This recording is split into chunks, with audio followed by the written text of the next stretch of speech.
will do anything to make it out of their own country and get into America. The reason why they think like that is because they are comforted with the idea of the American dream, that no matter who you are, what your name is or what your name is not, if you have any iota of talent or gifting or any atom of commitment and resolve inside of you, the system is available to fan it into value and to help you to connect and grow big. And so what our people will do is to stretch beyond the limits of their geography and embrace an idea, which is the idea of traveling out of the country. The critical motivation is survival. That is what their dads did that made it to America. Get into roles they will never get into if they have ideas. You find people who pass the test of locality in their country but fail the test of universality in another country. The idea of that is a shoe must be a shoe in every country. Once you are a shoe, you can be a shoe. You can't be a shoe in Lagos and be a wristwatch in Germany because you cross border. You can't be a jacket in Brazil and be an agbada in Ido, be a small entity looking for space, praised by the volume of fools in your country, and when stretched to the fiber of universality, you are just an ordinary weak fiber seeking attention. The way it works, listen, the way it works is, if you take 10,000 naira right now, 10,000 naira without working extra, and you make it to Zimbabwe,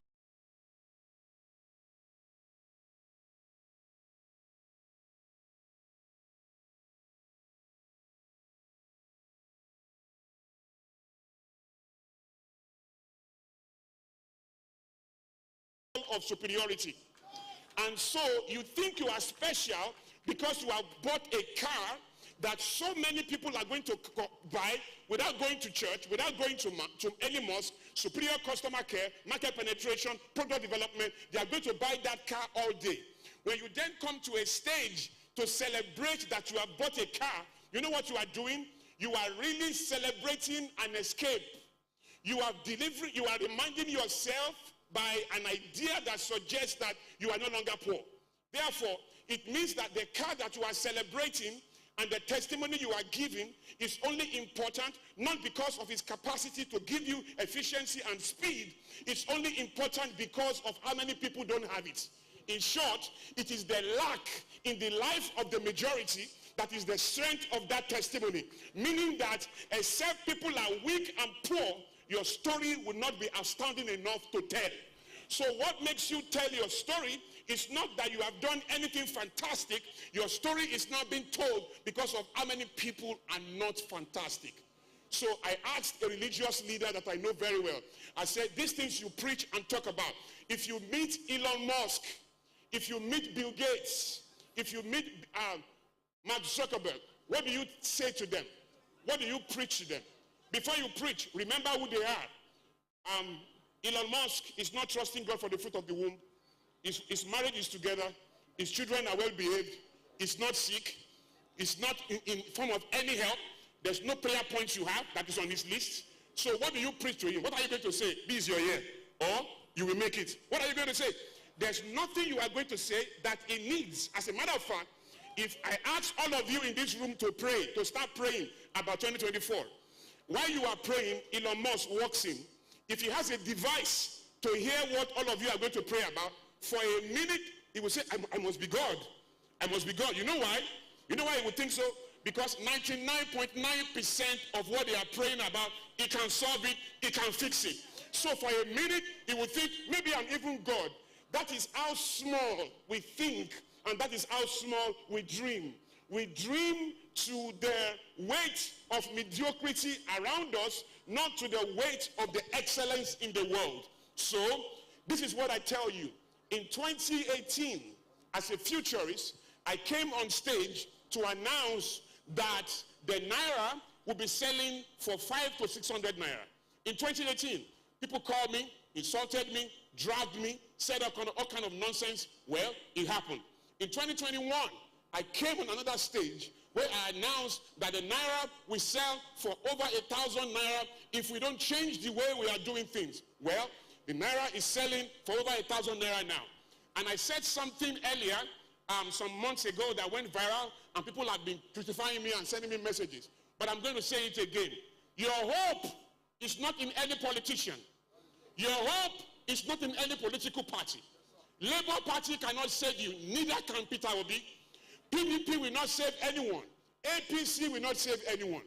The destiny of a nation is tied to the integrity, the superior thinking, and the efforts of the people who live in that country. And whether you like it or not, you are going to take responsibility for how you grow, because there is no government in the world that is succeeding because it is able to think well. Governments succeed when entrepreneurs and innovators think well. The best that government can do is to partner with those people. Nigeria's leadership is not outsourced. And so as I close, I will say two things. One, to the integrity of this company. Two, to your own integrity as individuals. It's a parable. I call it the parable of rotten eggs. There's a basket of rotten eggs. There's a basket full of eggs. Every 4 years, we go to that basket to pick 4 eggs. We break the eggs into the fry pan. They are rotten eggs. We got angry. We go to the fry pan again to pick another 4 eggs 4 years after. We break the egg into the fry pan, rotten eggs. We got angry again. We go to the fry pan again to pick 4 eggs randomly. We break the 4 eggs into the fry pan, rotten eggs. And for over 60 years, we have been going to this basket to pick 4 eggs to represent the whole basket. Oh, the king is here.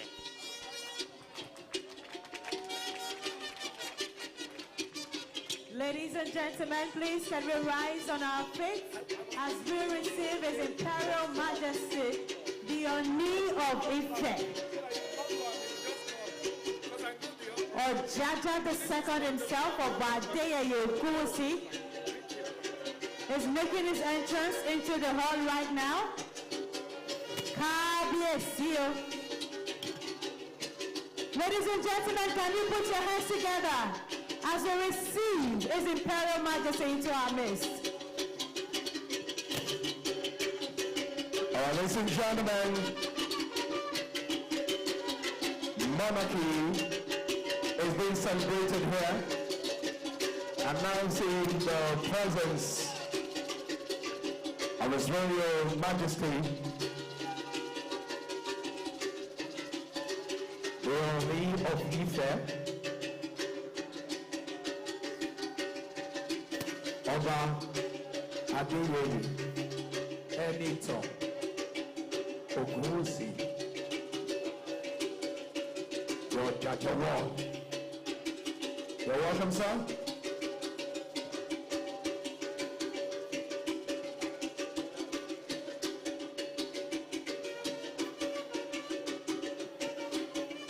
This is tradition at its core.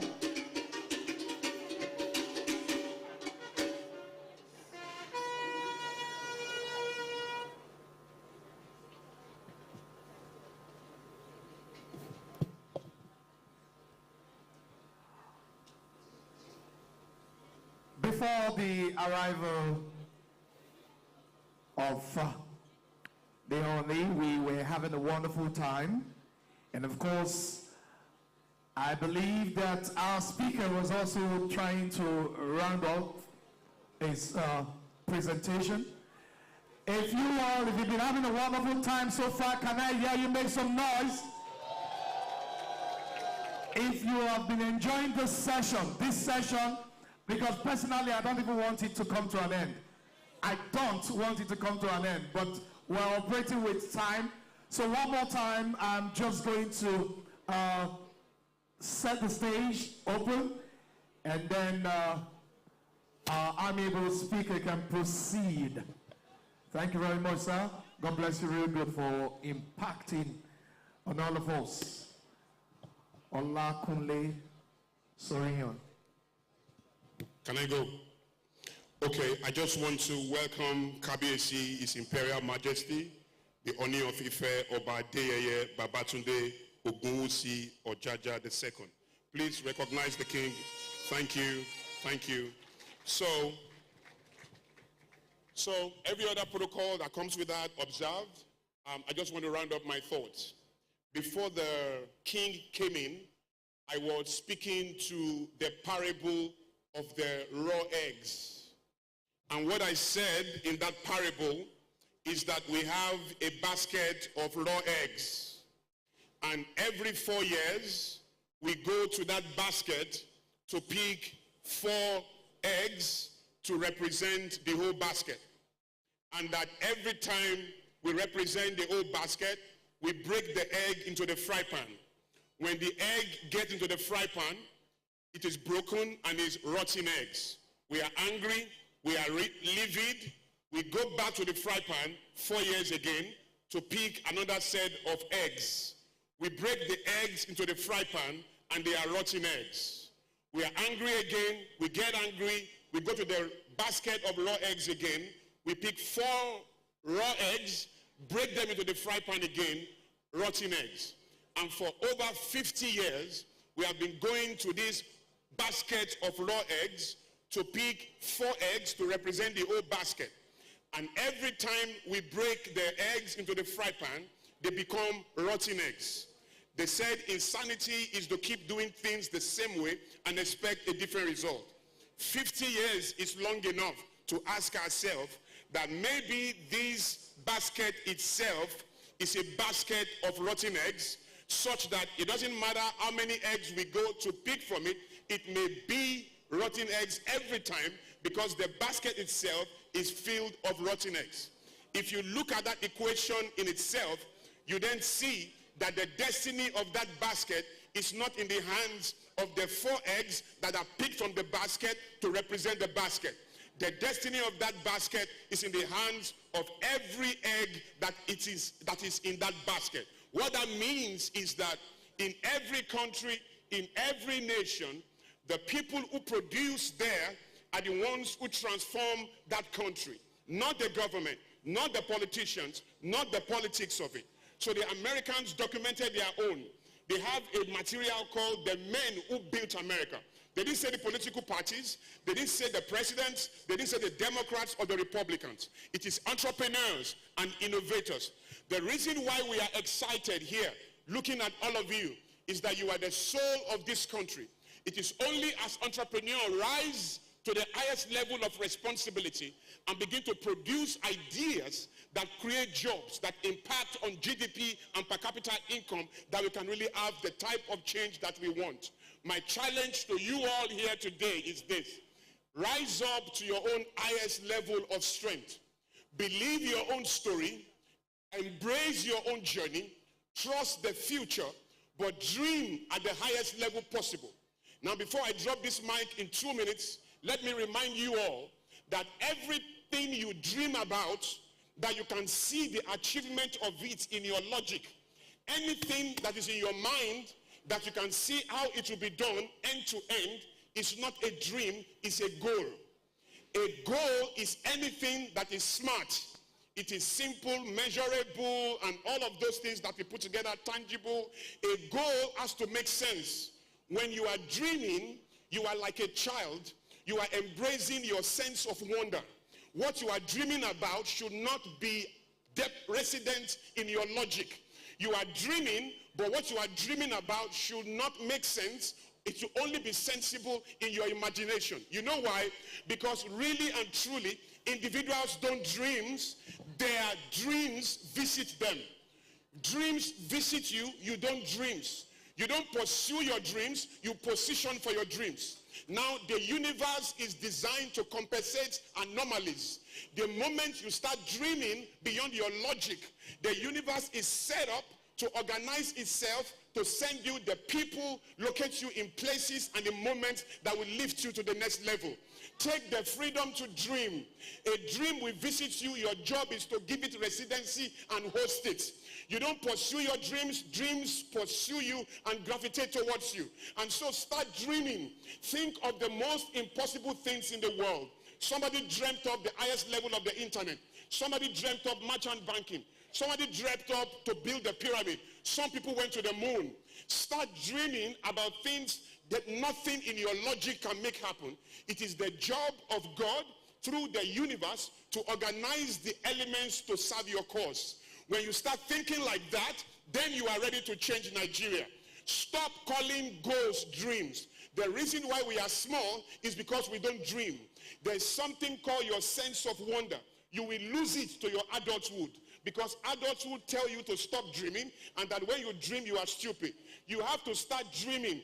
You take care of your goals, the universe take care of your dreams. Because your goals are in your logic, your dreams are away from your logic, they are locked in your imagination. And so I welcome you to a new world. I welcome you to a world of superior thinking, and most importantly, superior dreaming. Learn to dream. Dreaming costs nothing. Faith is free. Enthusiasm doesn't cost a kobo. Optimism doesn't cost a cent. When you start dreaming, everything comes to you to take you to your highest level of power. Do that this year. Make up your mind to make $1 billion this year. You, not even Zylus, you will make it. Make up your mind to do $500 million this year. See beyond the limits of your country. There's business in America waiting for you. There's business in London waiting for you. There's business in Brazil waiting for you. Except your mind can grow borderlessly beyond the limits of your geography, you will do something, but you will never do enough that the world can dub their heart for. I bless you. I reward you. I pray for you. And I ask that 2024 will cause you to expand and to grow and to be the best that you can be and to arrive at the highest level possible. Now, I want to give you a prophecy. I want to give you a prophecy. In 2021, January 2021, January 2019, God spoke to me about 4 things. The last 4 I will keep away. The first 3 I will share with you. That this decade is the decade of positioning and change. Think about it. The future is now 30. For everybody living in the world, whether you are age 1, or you are 30, or you are 70. Everybody living in the world in 30 years, everybody from age 2